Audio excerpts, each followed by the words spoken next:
sequence begins with the numbers 1, 1, 2, 3, 5, 8, 13, 21, 34, and continues indefinitely. Each number is obtained by adding the last two digits together. If we were to take a perfect or golden rectangle, break it down into smaller squares based on Fibonacci's sequence, and divide each with an arc, the patterns begin to take shape. We begin to see Fibonacci's spiral. The spiral in and of itself is insignificant. Its importance is revealed in where we find it. Take, for example, the sunflower.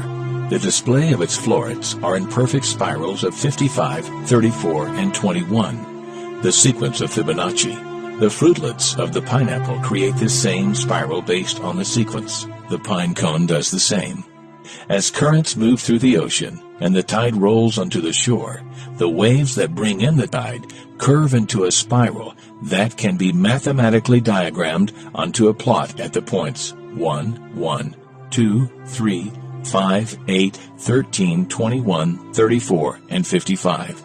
Buds on trees, sand dollars, starfish, petals on flowers, and especially the nautilus shell are formed with this exact same blueprint.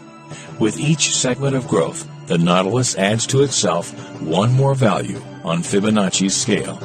This blueprint can be seen around us on a small scale every day, but the greatest example of all is directly above our heads. At an average of 100,000 light years across, even the spiral of the galaxies above us are formed with the exact design that the tiny shell is formed. This sequence or blueprint appears to be the trademark of a designer.